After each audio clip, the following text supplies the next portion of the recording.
కొత్త రేషన్ కార్డులు, దాని తర్వాత ఇంకమ్ ఇంట్లో. అమ్మ కొంతమంది ఏదేదో మాట్లాడుతున్నారంటే ఆ ముందొచ్చిన లిస్టే వాళ్ళకి అనేది కాదు. ముందొచ్చిన లిస్ట్ ఏంటంటే ప్రజాపాలనలో కొన్ని పేర్లు పెట్టుకున్నారు, కొన్ని మిస్ కూడా అయినాయి. ఈ గ్రామ సభ ఎందుకు పెట్టినామంటే పేర్లు ఎవరి మిస్ అయినాయి, ఇంకొవరి పేర్లు యాడ్ చేయాలి, రాని వాళ్ళ పేర్లు కూడా దాంట్లో యాడ్ చేసుకుని మీ ముందు ఆ లిస్ట్ అంతా పేర్లు రీడ్ చేస్తారు. గ్రామ సభ ఆ పేర్లన్నీ రీడ్ చేస్తారు. ఏవి పాతకు వచ్చిన లిస్టు ఈ రోజు ఎవరైతే ఆ పేర్లు లేని వారు అన్ని పెట్టుకునే లిస్ట్ అంతా యాడ్ చేసి మీరు ఆమోదం తెలిపిన తర్వాత కలెక్టర్ గారికి నుండి మన గవర్నమెంట్ కి ఈ లిస్టు పోతుంది. కాబట్టి ఎవ్వరు ఏమి బాధపడాల్సిన అవసరం లేదు. మా పేరు లేదు, మా పేరు, మీ పేరు లేకుంటే మీ పేర్లు ఇచ్చి రాపించుకోండి.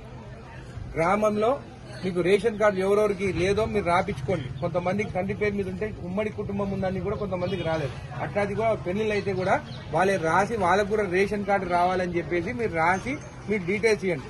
ఇండ్ల గురించి కూడా అందరి ఫోటోలు తీసుకుని అందరి ఇండ్లు ఎట్టుకునే అనేది కూడా లిస్టు మన దగ్గర ఉంది. దాంట్లో కొంతమందికి ఎవరికైతే లిస్ట్ పేరు లేదో వాళ్ళు కూడా ఈ రోజు పేర్లు రాపించుకోవచ్చు. ఈ రోజు ఒక్కరోజు అనేది కాదు, ఈ 4 రోజుల వరకు కూడా మీ సెక్రటరీ దగ్గర పోయి కూడా మీ పేర్లు మిస్ అయితే ఎవరైనా దూరం ఉన్నా కానీ కూడా పిలిపించుకొని వాళ్ళ డీటెయిల్స్ కూడా మీరు ఇవ్వచ్చు. కాబట్టి ఎవ్వరు ఏం బాధపడాల్సిన అవసరం లేదు. గత ప్రభుత్వం ఎట్లుండే, ఎలక్షన్లు రాగానే లిస్టు తీసుకొని మీ ఇంటికి వచ్చి మీకు ఇల్లు ఇస్తాము ఓటేయండి అని అనేది. కానీ ఈ రోజు ఈ ప్రభుత్వంలో గ్రామ సభలు పెట్టి పేర్లు లేని వాళ్ళు కూడా పేర్లు రాయండి, ఇక్కడ ఏమైనా కానీ మేము ఏ పార్టీ అనేది కూడా చూస్తలేం. నిజంగా ఎవరికైతే ఇండ్లు రావాలనో ఎవరికైతే రేషన్ కావాలనో వాళ్ళందరూ పేర్లు పెట్టుకోండి. ఇక్కడ ఏ పార్టీ అనేది చూడం. లేని వాళ్ళకి ఖచ్చితంగా ఇస్తాము. మీరు ఖచ్చితంగా మీరు ఈరోజు ఉండి మీ పేర్లు రాపించుకొని ఇంద్రమ్మ కమిటీ మెంబర్స్ కూడా మీకు చెప్తున్నాను, కమిటీ మెంబర్స్ కూడా మీరు ఇంటింటికి పోయి లేను రాకుంటే కూడా వాళ్ళ పేర్లు చెక్ చేసి రాపియండి. రాపించి ఈ రోజు గ్రామ సభలో ఆమోదం తెలిపితే ఆ లిస్టు ఫైనల్ అవుతుంది. ఆ లిస్టు రేపు ఏదైతే ఫైనల్ అయిందో కూడా గ్రామ పంచాయత్ నోటీస్ బోర్డు పైన కూడా అతికేయమని చెప్తాను. అప్పుడు మీకు ఎవరెవరు పేర్లు మిస్ అయినాయి కూడా దాంట్లో యాడ్ అయిపోయి ఉంటుంది.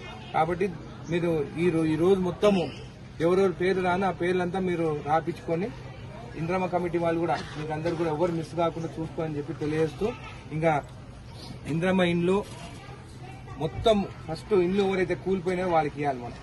దాని తర్వాత రేకులు ఇండ్లు ఉండేటప్పుడు వాళ్ళకి. అందుకని అవన్నీ ఐడెంటిఫై చేసి ఎక్కడ కానీ కూడా కొన్ని దగ్గర ఏమంటారు మేము పైసలు ఇస్తే ఇస్తారని చెప్పేసి గత ప్రభుత్వం ఉండేది, నాకు 10,000 ఇస్తే నీ పేరు రాస్తాను, అట్లా ఇక్కడ ఉండదు. అట్లా తెలిసిందంటే మాత్రము నేను ఖచ్చితంగా యాక్షన్ తీసుకుంటాను. ₹1 ఎవరికి ఇవ్వాల్సిన అవసరం లేదు. రేషన్ కార్డులు గత 10 సంవత్సరాల నుంచి ఒక్క రేషన్ కార్డు రాలేదు.